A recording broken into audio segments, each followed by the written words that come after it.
She was 8 months pregnant when her husband's mistress broke into her home with a knife.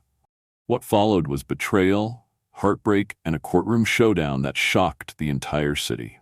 But this isn't just a story of pain. It's a story of survival, strength, and a mother's unstoppable love. You won't believe how it ends. Where are you watching from? Let us know in the comments. And don't forget to subscribe for more powerful stories that will stay with you long after they end. They say every fairy tale begins with a glittering ballroom, but mine ended in one. I remember the soft sweep of silk against my skin, the weight of my growing belly gently anchored beneath a designer gown I barely recognized as my own. My heels, modest now, traded for comfort, clicked across the polished marble floor of the Whitmore Estate's great hall. Around me, laughter floated in elegant waves, champagne glasses clinked like crystal chimes, and the rich scent of jasmine from the floral centerpieces only made the tension in my stomach worse. I had done everything right, hadn't I? I smiled at the donors, thanked the guests, played the gracious wife of Elliot Whitmore, the darling of Rivermore's elite. He stood across the room now, near the grand piano, that signature half-smile stretched across his face. His dark hair was tousled just so, and his tux fit like it had been hand-stitched onto him. But something in his stance, it was wrong. His hands were shoved into his pockets, his shoulders stiff, chin slightly raised like a man bracing himself for impact. And then I saw her. Vanessa Langford drifted in like fog through velvet curtains, late as always. She wore a champagne-colored dress that hugged her frame a little too tightly, her dark eyes scanning the room like she was hunting prey. Every movement of hers was deliberate. Her walk, her laugh, the way she let her hand brush Elliot's arm as she passed by him. No one else saw it. Not the investors or the journalists or the retired senators reminiscing about trade deals over truffle horse doofs. But I did. I saw the way Vanessa lingered just a second too long beside my husband. I saw how Elliot didn't flinch. And worst of all, I saw the look in her eyes when she finally turned her gaze to me, a look of smug possession, not rivalry. She had already decided the outcome of this story. She thought she had won. I pressed a hand to my belly. Our daughter kicked. I forced a smile and thanked the server who brought me sparkling cider. My throat was dry and my mind raced. I wasn't prone to jealousy. I never had been. Elliot had fans, admirers, women who flirted and floated and fawned, and I had learned to handle it all with grace. But Vanessa was different. Vanessa had history. She had charm. She had wealth, though mostly inherited and half vanished. And most dangerously, she had nothing to lose. The music swelled behind me, a sweeping waltz, and guests paired off to dance. Elliot caught my eyes across the room and began to move toward me, but not before Vanessa whispered something into his ear and slipped a small card into his breast pocket. My stomach turned. He hesitated, then walked faster, his smile faltering ever so slightly. "Claire," he said, reaching for my hand, "you look breathtaking tonight." "Do I?" I said softly, steadying my voice. "You didn't even notice the dress is new." He blinked, caught. "Of course I noticed. It's stunning." I let him lead me onto the floor, into a slow sway of orchestral strings and candlelight. Around us, the room blurred, gold and black and laughter. I tried to hold on to the man I had married 3 years ago. The man who used to surprise me with sandwiches on the school steps where I taught. The man who kissed my forehead every morning, even half asleep. The man who cried when I showed him the first ultrasound photo. But something had changed. We barely made it halfway through the dance before I stepped away, feigning fatigue. Elliot offered to fetch me a drink, and I nodded. He disappeared into the crowd, and Vanessa followed him. I slipped outside to the balcony. Cool air kissed my face, and the night sky stretched endlessly over the gardens, where statues of Roman gods stood stoic and serene in the moonlight. I wrapped my shawl tighter around my shoulders and closed my eyes. I didn't want to be the woman who snooped. I didn't want to be the pregnant wife at home while her husband entertained other women under chandeliers and alibis. I wanted to believe that I was imagining it, that the stress of carrying a child, the changes in our lives, and the pressure of Elliot's growing empire were all pressing in on us, but not between us. But deep down, I knew. I knew the truth the way you know a storm is coming, even before the first lightning strike. I turned to go back inside. As I passed the coat room, something on the floor caught my eye, a small, folded card, cream-colored, lined in gold foil. My name wasn't on it, but I recognized the handwriting instantly. I had seen it before on envelopes Elliot tried to hide in the study drawer. Letters from her. Curiosity, or maybe something deeper, took over. I opened the card. Inside was a single line. "You'll never be enough for a man like Elliot, but thank you for keeping him warm until I was ready." I stood frozen, heart hammering, vision tunneling. The card slipped from my fingers. I didn't cry.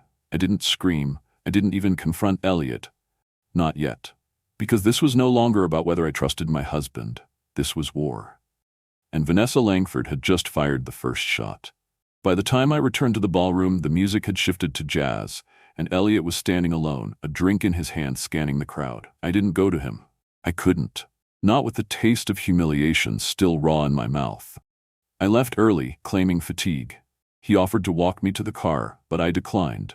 My driver opened the door, and as I sank into the leather seat, I pressed my hand again to my belly.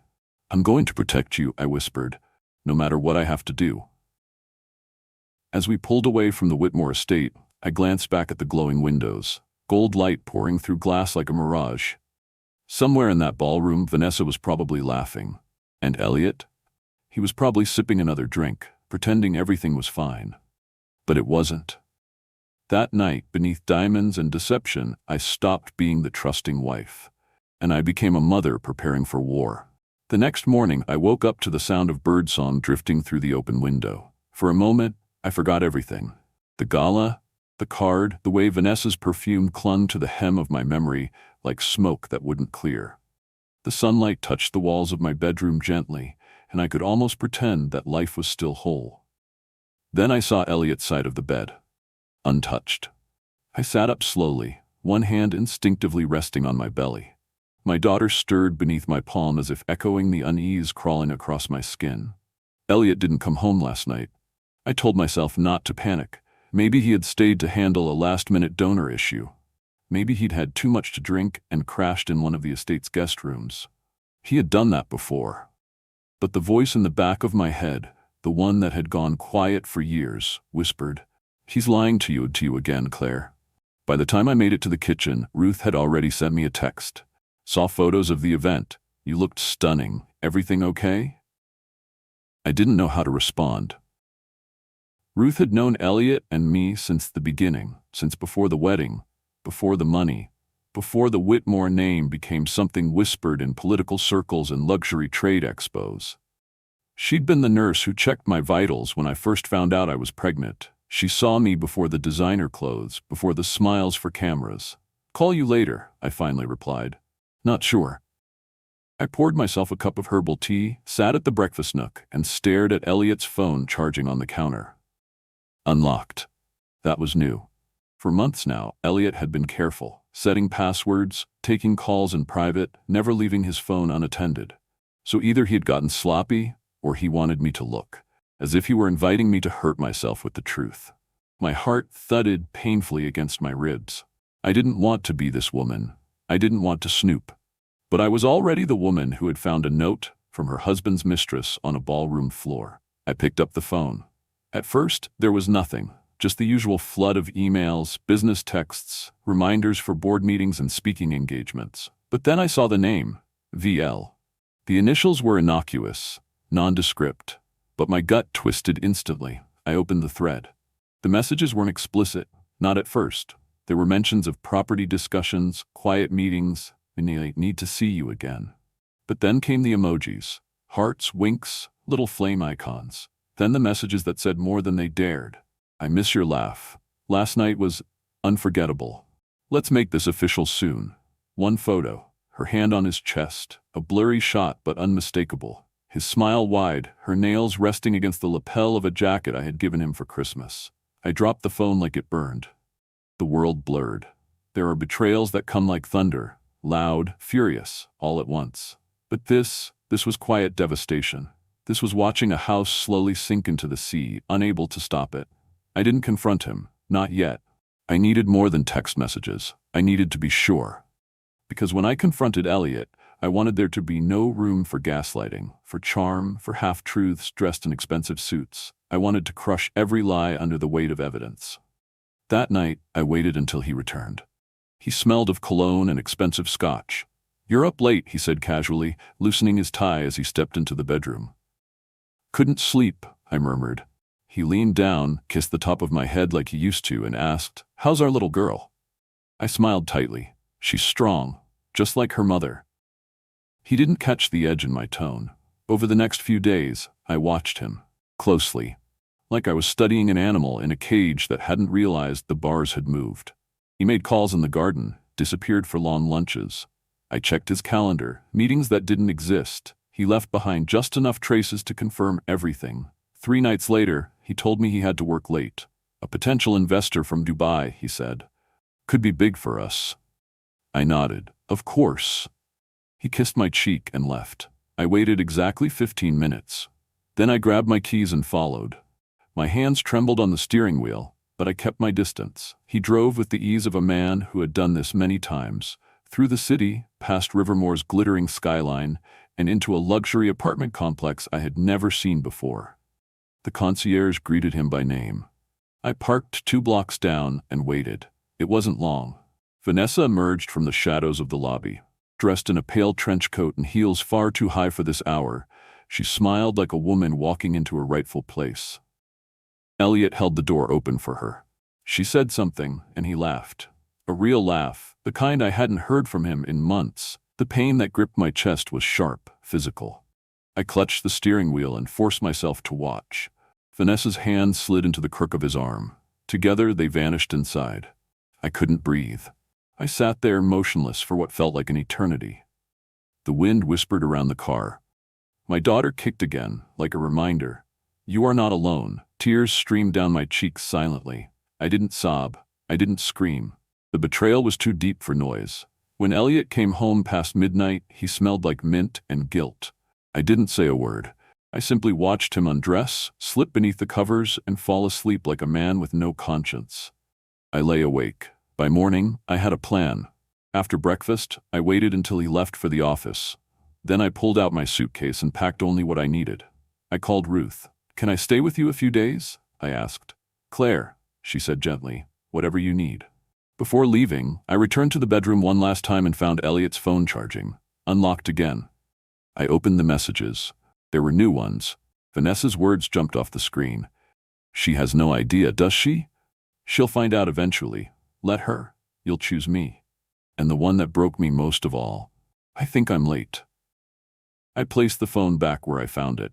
As I stepped outside, I didn't look back. Not at the house, not at the memories, not at the life I had spent years building with a man I thought I knew. My hands trembled as I closed the car door. But my spine was steel. He didn't know it yet. But Elliot Whitmore had just made the worst mistake of his life. Ruth's apartment smelled like old books, lavender tea, and something warm, something maternal. It reminded me of safety, of stories whispered in stormy nights, of childhood before I ever believed that the person you loved most could be the one who shattered you. She welcomed me with no questions, no pity, just a tight hug and a quiet space to breathe. I had barely unpacked when Ruth pressed a cup of chamomile into my hands. "You don't have to talk," she said, "but you can. Anytime." I nodded, holding the warm porcelain close to my lips like it could steady me. The truth was, I didn't even know where to begin. How do you explain to someone that the life you built, every photo on the wall, every promise spoken under candlelight, was built on wet sand? Elliot didn't call that first night. Maybe he thought I was sulking. Maybe he thought he'd charm his way out of it again. But by the second day, the texts began. "Where are you?" "I'm sorry, Claire, let's talk." "Please, don't shut me out." I didn't reply, not yet. Instead, I sat by Ruth's window, feeling the rise and fall of my belly, listening to the heartbeat within me. Our baby.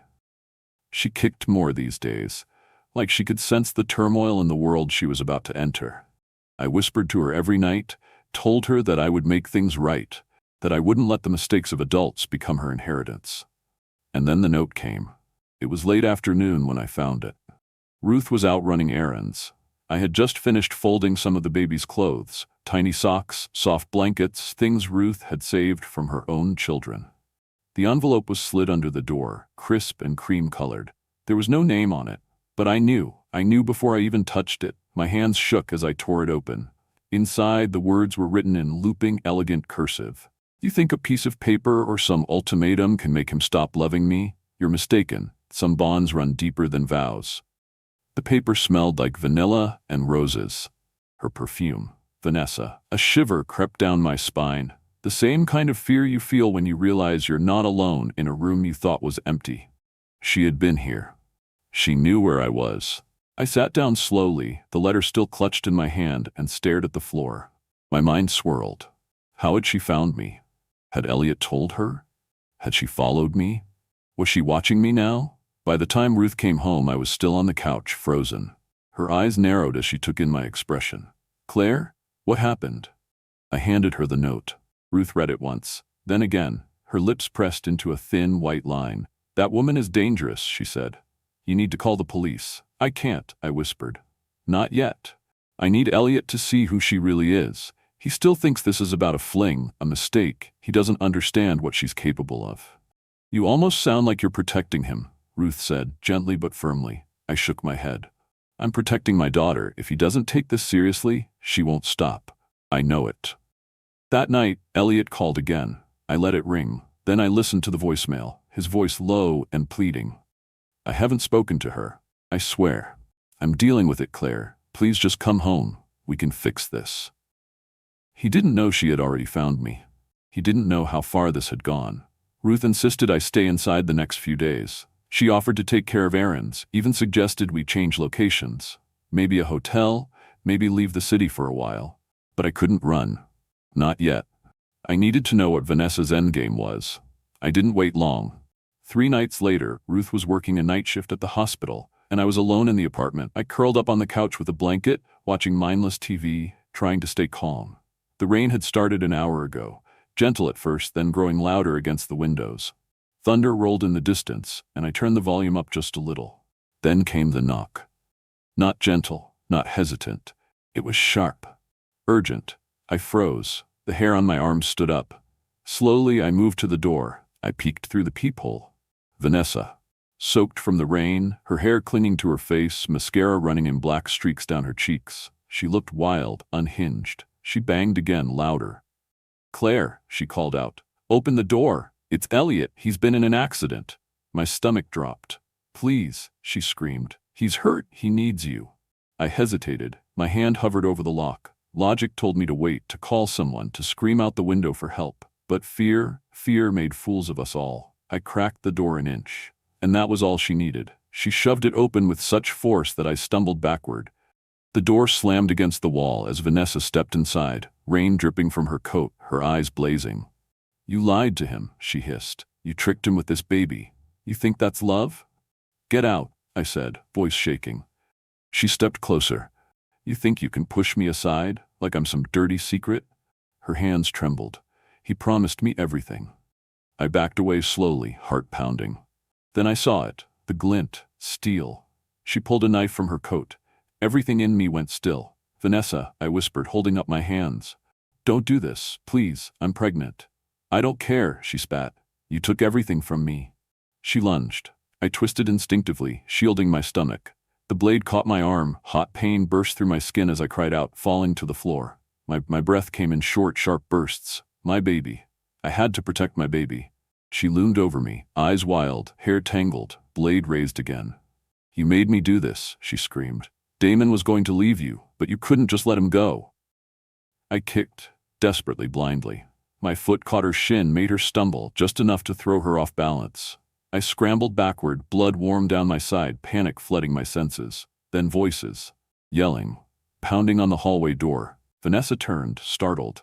A neighbor's shout pierced the chaos. She dropped the knife and ran, darting toward the fire escape. The metal steps groaned under her weight as she vanished into the night. I collapsed, gasping. Hands were on me, pressing towels to my wounds, voices calling for help, sirens in the distance. My vision blurred. My child. I sobbed. Please, someone help my child. And then? Darkness. I woke to the rhythmic beeping of hospital monitors and the faint scent of antiseptic in the air. Everything hurt. My arm burned beneath layers of gauze, and a dull ache radiated from my side where Vanessa's blade had cut deep. But as I turned my head and looked down, I saw what mattered most. A monitor blinked gently beside my bed, tracing the heartbeat of the life growing inside me. She was still there, still alive. Tears welled up in my eyes, not from pain, not from fear, but from sheer, overwhelming relief. "You're okay," I whispered to my daughter, my voice raspy and dry. "We're okay." The door creaked open and Ruth stepped inside. Her face was drawn with exhaustion, her eyes red-rimmed. She crossed the room quickly, her hand reaching for mine. "You're safe," she said softly. "You and the baby, you're safe now." I squeezed her hand with what little strength I had. "How bad?" "They gave you a transfusion," Ruth said. "You lost a lot of blood, Claire, but you made it." She made it. My throat closed and for a moment all I could do was nod as silent sobs shook my shoulders. Dr. Avni White came in a few moments later, her expression kind but serious. "You'll need to stay under observation for a while," she said gently. "We've stopped the bleeding and the baby's vitals are strong, but you need to rest. No stress, no movement if you can help it." I didn't even have the energy to argue. My body felt like a battlefield. All I wanted was stillness, safety. An hour later, a man entered the room, tall, weathered, wearing a brown leather jacket that had clearly seen more late nights than sleep. He introduced himself as Detective Gerald Monroe. "I've been assigned to your case," he said, pulling up a chair beside my bed. "We have a warrant out for Vanessa Langford. From the witness reports, it's clear she intended serious harm. We'll find her." She said, "Elliot was in an accident," I said, my voice still weak. "That's why I opened the door." "She lied," Monroe said. "Your husband is fine. No accident, no calls made. We've confirmed that." I stared at the ceiling, letting the weight of that deception settle in. It was so simple, so cruel, so effective. All she'd needed were the right words and the knowledge that I still cared, still feared for the man who had betrayed me. "I should have known better," I murmured. "You shouldn't have had to," Monroe said. "She manipulated your concern. That's not on you." Later that day, Elliot arrived. His face was pale, drawn, eyes shadowed by a sleepless night. He stood in the doorway for a long moment, unsure, as if asking permission to step into a place he no longer belonged. "I didn't know," he said finally. "Claire, I swear, I had no idea that she'd hurt you." I didn't answer. I couldn't look at him. He walked slowly toward the bed, his steps heavy. "I ended things," he said. "Weeks ago. I told her we were finished. I thought she understood." I turned my head then, locking eyes with him. "You thought she understood?" I said, voice trembling. "You knew what kind of woman she was, and you just let her slip away like a bad memory?" He lowered his head. "I made mistakes." "No," I snapped, my voice suddenly sharp, suddenly clear. "You made a choice, over and over. You chose her lies, her touch, her promises, and now look." I lifted my injured arm slowly, letting him see the bandages, the dried blood, the consequence of his betrayal. "I almost lost my daughter because you couldn't keep your vows," I said. He took a step back as if my words had struck him physically. "I never meant for any of this to happen. But it did." He stood there for another moment, then turned away. "I'll do whatever you need. Lawyers, security, money. Just tell me what to do." I looked away. "I need peace," I said. "Can you buy me that?" He left without another word. Outside the hospital room, the media circus had begun. The story had hit local networks, then national gossip columns. Billionaire's pregnant wife attacked by jealous mistress.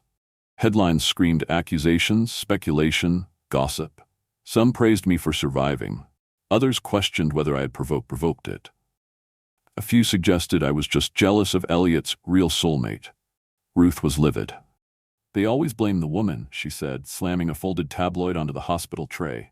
"You get stabbed and somehow you're still the villain." "I don't care what they think," I said, though a part of me did. A part of me still wanted someone to stand up and say, "Claire didn't deserve this." Detective Monroe returned 2 days later with an update. "We found her," he said. "A roadside motel. She resisted arrest, screamed about Elliot, said he promised her a new life, claimed she was pregnant." My heart dropped. "No," I whispered. "There's no confirmation yet," he said. "She showed an ultrasound photo, but we're verifying its authenticity." "What if it's real?" Monroe hesitated.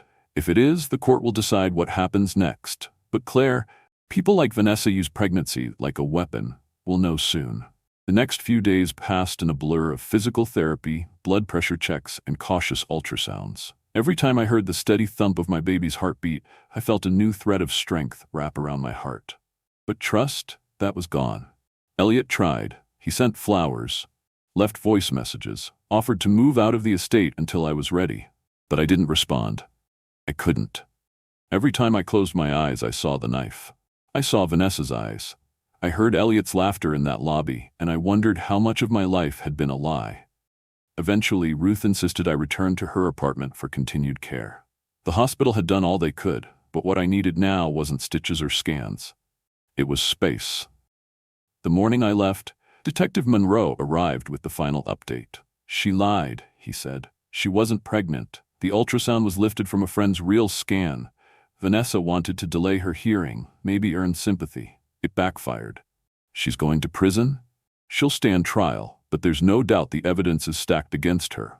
Attempted murder, aggravated assault, violation of a protective order. She won't walk free, Claire. I nodded, pressing a hand to my daughter. Thank you, Detective. You don't need to thank me, he said. You saved yourself. As Ruth wheeled me toward the hospital doors, I looked up at the sky.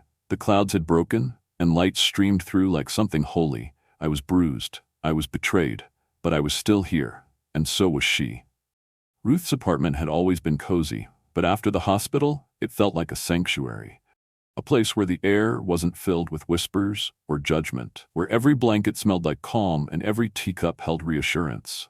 I didn't say much the first day home. I sat near the window, cradling a pillow against my belly, watching the clouds drift over the rooftops like silent witnesses to everything I couldn't explain aloud. The city outside buzzed with scandal. The story had gone viral. Billionaire's pregnant wife attacked by Mistress. 2 women, 1 man, and a knife between them. Did Claire Whitmore deserve it? That last one burned the most. Reporters camped outside the Whitmore estate. My name trended online alongside Vanessa Langford's, as if we were contestants on a reality show, not victims of obsession and betrayal. People speculated on forums, podcasts, talk shows. Strangers called me a hero. Others called me a liar. And some said the most devastating thing of all, she probably drove him to it. Ruth turned off the television whenever I entered the room. She even unplugged the Wi-Fi at one point, just so I could breathe. I didn't argue. I had no strength left to fight shadows I couldn't touch. Elliot called. Every day. He left voicemails full of sorrow and apologies, but I'd learned to hear the distance in his voice. His regret rang hollow, like a song played on broken strings. Once, he even showed up at Ruth's building. She didn't let him in. I just want to talk to her. He begged from the hallway, voice muffled through the door. She's not ready, Ruth snapped. And frankly, Elliot, neither am I. Still, part of me listened to every word, because as much as I wanted to forget him, I couldn't erase the man who once read poetry to my belly at night, who painted the nursery walls sky blue, who held me close when the world felt too loud. I remembered him, not the man who lied and betrayed, but the man he used to be. And I hated that I still did. Then came the next blow. I was in the kitchen, sipping warm milk, when Ruth answered a knock at the door. She returned with a face drained of color and a plain manila envelope in her hand. It's from a law office, she said. Inside was a summons. Vanessa's legal team was building a defense. They intended to claim diminished responsibility, that her actions were the result of emotional instability fueled by betrayal. In plain terms, they were going to say I had provoked her. They want to paint you as the aggressor, Ruth said, trying to keep her voice steady. They'll argue you knew about the affair and tried to sabotage it. I was 8 months pregnant, I whispered. They don't care, she replied. They're playing to the public, not the facts. I didn't cry. I didn't scream. I just sat down very slowly and placed both hands over my daughter's heartbeat. They're not taking this from me, I said. Not again. The next few weeks passed in quiet motion. I went to every doctor's appointment, held Ruth's hand as Dr. White checked my vitals, and listened to the rhythmic thump-thump of a heart still strong despite all she had endured. You've got a fighter in there, Dr. White told me, just like her mother. The courthouse hearings began soon after. Preliminary sessions, nothing major, just legal wrangling and arguments over evidence. But every time Vanessa appeared in court, she looked different. Gone were the designer dresses and polished hair. She wore loose blouses and barely their makeup. Her lawyers insisted she was fragile, overwhelmed, mentally unstable. I sat in the back of the courtroom one afternoon, wearing a simple maternity dress and flat shoes. I didn't need glamour. I had scars. The press hounded me on the way in. "Claire, do you think Vanessa deserves jail time? Did you know she was pregnant too? Are you planning to divorce Elliot?" That last question stung, because even after everything, I still hadn't decided. The whispers got louder when Vanessa presented her next card, a grainy ultrasound photo she claimed was hers. She looked the judge in the eye and said, "Elliot is the father of my child." The courtroom exploded. Her team argued for a delay in trial. Vanessa's condition complicates her mental state, they claimed. This child changes everything. I felt sick. Elliot looked shaken. He released a statement denying everything but admitted the possibility exists. He had no idea she might be pregnant. He hadn't seen her since the attack, and yet the damage was done. I walked out of that courtroom and nearly collapsed.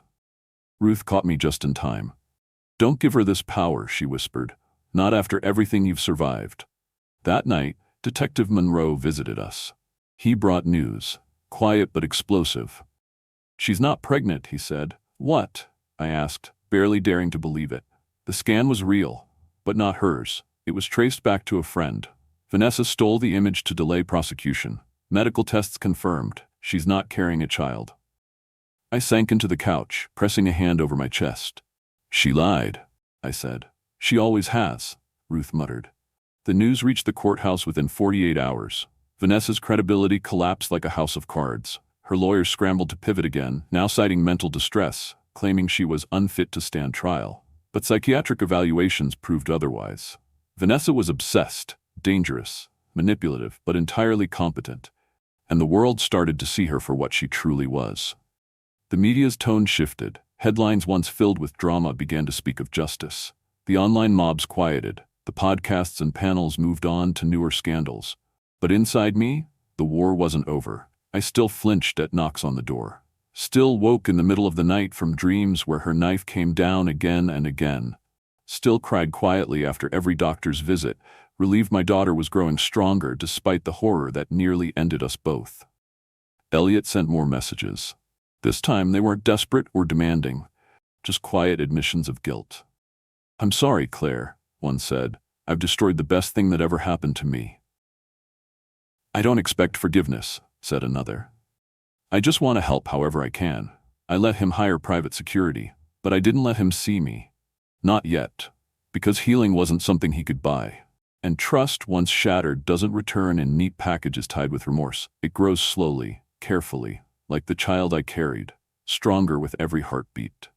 The morning I took the witness stand, my hands were trembling, not from fear, but from the weight of memory. The courtroom smelled like polished wood and artificial calm, but underneath the sterile lighting and hushed voices, I could feel the storm pressing at the doors. I wasn't just here to recount what happened. I was here to speak the truth out loud, no matter how much it hurt. Vanessa Langford sat at the defense table, dressed in soft gray, her hair pulled back into a neat bun, a posture rehearsed to make her seem smaller. Vulnerable. But I remembered her not as some fragile woman wringing her hands. I remembered the fire in her eyes as she lunged at me with a blade. The way she screamed Elliot's name. A fury of a woman who saw love not as something shared, but possessed. When the judge called my name, I stood, adjusted the maternity band that wrapped protectively around my growing stomach, and made my way to the stand. My knees didn't buckle, though I feared they might. My voice didn't break, though my heart was still healing. I took the oath, sat down, and began. "I didn't know she was coming that night," I said, voice steady. "She knocked on the door in the rain, said Elliot had been in an accident. I believed her. I opened the door, and she forced her way in." I paused. The courtroom was still, not even the shuffle of paper. "She accused me of trapping Elliot with a baby. She called me a liar. She told me I had stolen him from her. And then she pulled out a knife." Gasps echoed faintly from the gallery, but I didn't look at them. I kept my eyes forward, steady on the judge. "She attacked me," I continued. "I fell. I remember the pain in my arm, the burn of it, but my only thought was for my child. I turned to protect her. I didn't care what happened to me. I just needed my daughter to live." When I said that, my voice cracked. The first break. But I didn't cry. The prosecutor stepped in, guiding me through the timeline, asking about Elliot's affair, the threats, the note Vanessa had left under Ruth's door. I answered each question clearly, without hesitation. Then they asked the hardest one. Mrs. Whitmore, did you ever believe that Vanessa Langford would go this far? I looked down at my hands, at the faint bruises still visible near my wrist. I didn't want to, I said. I wanted to believe she was just misguided, hurt. But when someone stares into your eyes and raises a knife over your pregnant body, you stop believing in excuses. The judge nodded solemnly. The defense attorney rose slowly, like a man approaching a delicate wire. Mrs. Whitmore, he began, voice calm, do you recall ever speaking negatively about Miss Langford in social circles? I never spoke about her at all, I replied. Not even to friends? I mentioned concerns to my closest friend. That's not gossip, that's fear. Were you aware Miss Langford felt emotionally manipulated by your continued presence in Elliot's life? She was dating my husband, I said coldly. I was the one being lied to. I was the one bleeding on the floor. Silence. The judge let the words hang for a long moment before nodding to dismiss me. As I stepped down, I passed by Vanessa. She looked at me with something strange in her eyes. Not rage, not regret. Something hollow, like she had already lost everything, and the trial was just formality. Simone was next. My friend, my protector. She testified about the night I was attacked, about the blood on her floor, about the way she found me trembling on that couch, too shaken to speak.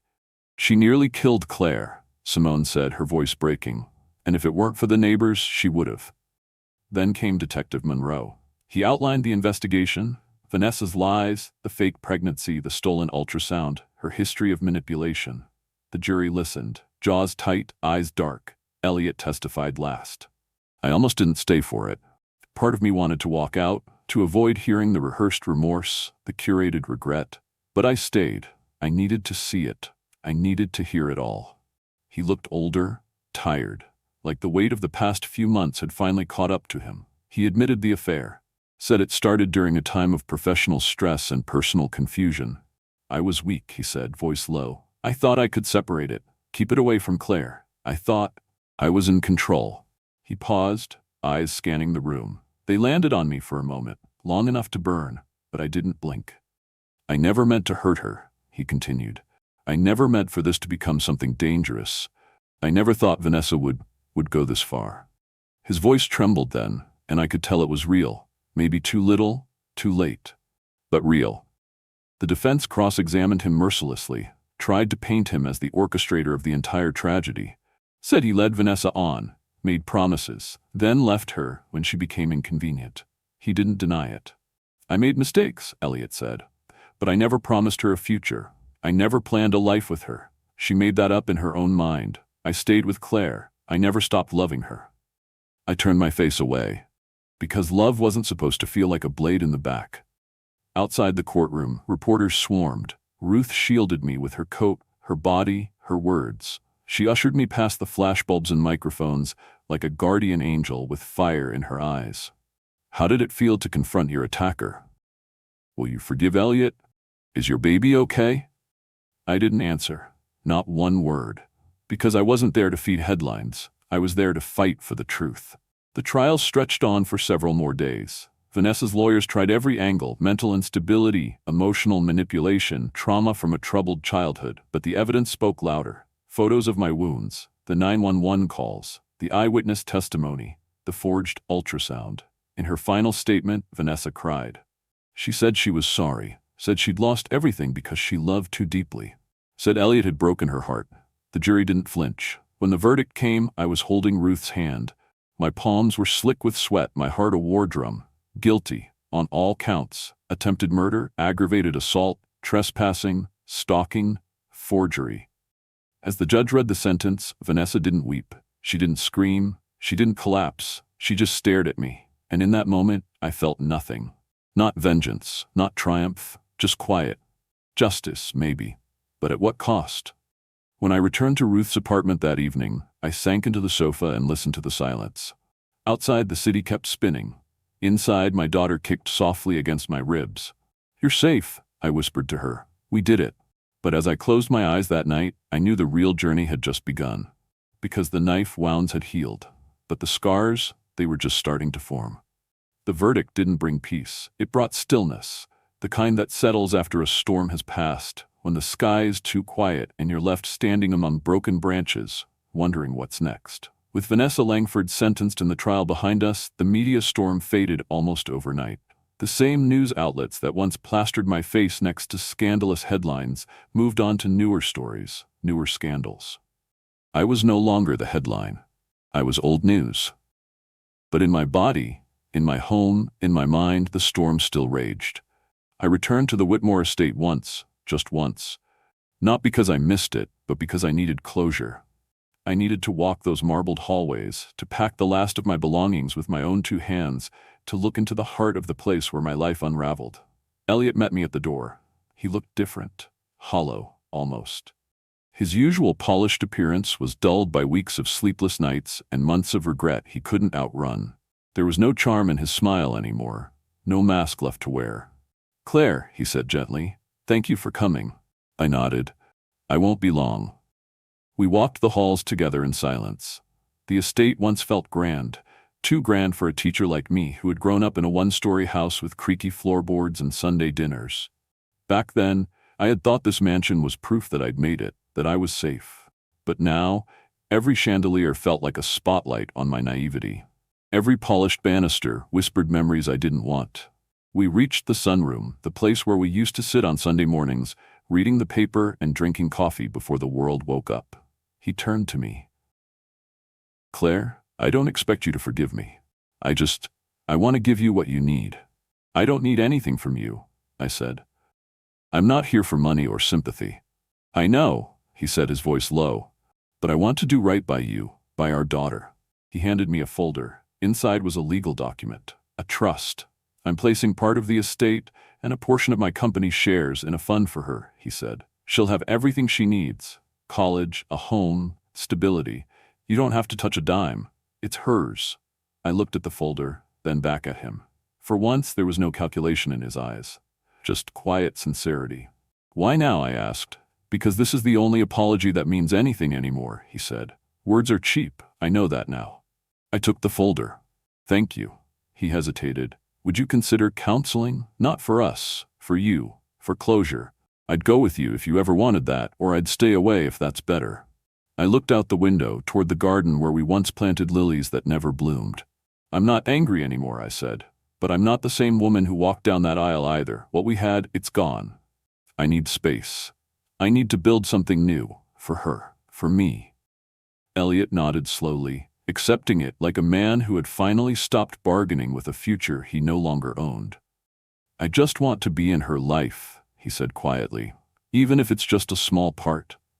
"We'll figure that out," I said, "but not today." I packed the last of my clothes, a few keepsakes from my old life, my mother's bracelet, a photograph of my parents on their wedding day, the handmade mobile we'd picked out for the nursery before everything changed. Then I walked out. The estate door closed behind me with a sound that felt final. I moved to a modest house about an hour outside the city. Nothing fancy, just a small 2-bedroom cottage with a garden that needed work and a kitchen that always smelled like rosemary. It was quiet, peaceful, honest. I signed the divorce papers at my kitchen table, pen shaking slightly as I scrawled my name across the dotted line. Ruth sat across from me, watching with kind eyes. "It's okay to grieve it," she said, "even when it's the right choice." "I'm not grieving him," I said softly. "I'm grieving who I thought we were." And it was true. I hadn't realized how much of myself I'd given away to the illusion of forever, how I had shrunk myself to fit inside Elliot's world, how I had accepted little betrayals in the name of preserving a bigger dream. But now, I was building something real, something mine. I kept my days simple. Prenatal checkups, reading in the sunroom, quiet walks through the neighborhood. I cooked small meals, played music through old speakers, and talked to my baby like she was already here. "You've been through a lot," I'd whisper to her, hand resting on my belly. "But you're going to have a mother who will never lie to you, who will never let anyone hurt you again." Sometimes, I caught myself humming lullabies I hadn't heard since I was a child. Sometimes, I cried without knowing why. And sometimes I just sat in the stillness, listening to the wind through the trees, and allowed myself to feel proud. For surviving, for walking away, for choosing peace over pain. A few weeks later, the final envelope arrived, confirmation from the court that everything was official. I was no longer Claire Whitmore, just Claire. I folded the letter, placed it in a drawer, and went outside to sit on the porch as the sun dipped behind the trees. That night, my daughter kicked harder than ever before, a tiny reminder that life was still blooming inside me, still growing, still fighting. I held my belly and smiled. "Not long now," I whispered. "We're almost there." And for the first time in months, I didn't feel haunted.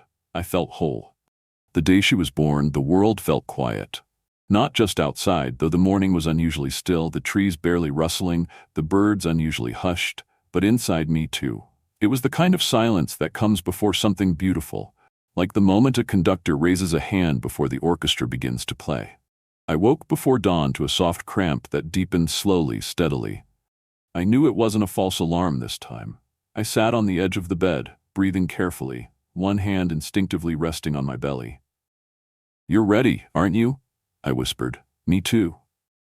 Ruth drove me to the hospital, her hands firm on the wheel, her voice calm though I could see the worry behind her eyes. "I'm not leaving your side," she said as we pulled into the parking lot. It felt surreal walking through those hospital doors, knowing the next time I stepped out, I'd be holding my daughter. The nurses greeted us with warm smiles, quickly guiding me to a delivery room. It was bright, sterile, and humming with quiet urgency. Dr. White arrived moments later, her presence a calming anchor. "It's time," she said softly. "Let's bring her into the world." Labor was longer than I'd expected. 12 hours of contractions that came in waves, stronger and sharper, each one reminding me that this was the final leg of a journey that had tested every part of me. Ruth held my hand through it all, whispering encouragements, brushing damp hair from my forehead, anchoring me to the present when pain blurred my edges. When the final push came, I didn't scream. I didn't panic. I just closed my eyes and focused on her. The heartbeat I had listened to for months, the kicks that had kept me company through long nights, the life I had fought for in courtrooms, in hospital beds, and in the stillness of Ruth's spare room. And then, there she was. A cry, sharp, raw, and perfect, filled the room, breaking the silence like sunlight breaking through storm clouds. They laid her on my chest, still slick and squirming, her tiny fists clenched in protest at the brightness of the world. I stared at her, blinking back tears that came so fast and so hard I couldn't breathe. Alina Grace Whitmore.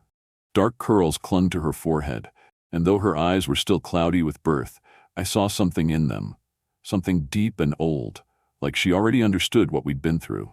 "She's perfect," Ruth whispered. I held her close, breathing in the scent of her skin, letting the warmth of her body settle into mine, like a missing puzzle piece clicking into place. "She's mine," I whispered. "She's really mine." The hours that followed blurred into a gentle rhythm, checking vitals, learning how to feed her, watching her chest rise and fall as she slept in the crook of my arm. Every now and then, I glanced at the hospital door, half expecting it to swing open. And eventually, it did. Elliot stood there, dressed simply for once, no suit, no watch, no mask, just a man with tired eyes and a trembling smile. "I heard," he said quietly. "Congratulations." I nodded, not quite ready to speak. "May I?" He hesitated, stepping just inside the room. "May I see her?" I looked down at Alina, still sleeping soundly against my chest. For a long moment, I said nothing. Then I gently shifted her, wrapping her in a soft pink blanket, and handed her to him. His hands trembled as he took her, holding her as if she might disappear. His eyes brimmed with tears that finally spilled over when she stirred and let out a tiny sigh. "She looks like you," he whispered. "She has your hair," I said. We didn't talk about the past, not the betrayal, not the trial, not Vanessa. In that moment, all we had was the child between us, the fragile connection of blood and breath and second chances we hadn't asked for but now had to navigate. "Thank you," he said quietly, pressing a kiss to Alina's forehead. "For letting me meet her." He handed her back, and for the first time I saw something in his face that wasn't regret or apology. It was reverence. He left soon after. Didn't linger. Didn't ask for more than what I was willing to give. I appreciated that. The next few days were filled with firsts: first bath, first diaper, first time I swaddled her so well she didn't fuss for hours. Every moment with her was a kind of healing I hadn't expected. She was small, yes, but fierce. Her cries were full-bodied. Her eyes followed me as if she already knew I was her home. We went back to our little cottage when she was cleared for discharge. Ruth greeted us with a balloon that read, "Welcome home, little one," and a lasagna big enough to feed an army. I rocked Alina to sleep in the nursery we had finished just in time. Soft cream walls, hand-painted stars on the ceiling, and a crib that had taken me 3 tries to assemble right. But now it held her, and that was all that mattered. Elliot sent gifts: a silver locket engraved with her initials, a rocking chair carved from walnut, checks for support, always signed but never followed by notes. I accepted them politely, but made one thing clear: I didn't need them. He could be in her life if he chose to, if he did it with consistency and care. But I wouldn't depend on him. Not ever again. Because I had built a new life. Alina became my world. Every day I marveled at the way her fingers curled around mine, how she yawned like she was swallowing the sky, how she smelled of milk and lavender and everything good. Sometimes I'd sit in the garden with her on my chest and close my eyes, listening to birdsong, feeling the sun warm our skin, and I'd think, we survived. Not just the knife or the courtroom or the betrayal, but the quiet unraveling of everything I used to believe. Now I had something stronger. Not perfect love, not fairy tale endings, but truth, peace, and the soft, steady breathing of my daughter sleeping safely in my arms. That was everything. That was enough. Thank you so much for staying with us until the very end of Claire's journey. Your time, your presence, it means more than you know. This story reminds us that strength isn't always loud. Sometimes it's quiet. Sometimes it's a woman choosing peace over revenge, choosing her child over her pride, and walking away from the pain that tried to break her. Life doesn't always give us perfect endings, but it gives us the chance to begin again on our own terms. If Claire's courage moved you, let it be a reminder: you are never too broken to rebuild. And sometimes letting go is the most powerful act of love, for yourself and for the future you deserve. We'd love to know, where are you watching from? Drop a comment below and share your thoughts. Our community spans the world, and your story matters too. And if you want to hear more stories like this, stories of strength, survival, and transformation, don't forget to subscribe. There's so much more to come, and we'd be honored to have you with us. Thank you again. You are not alone.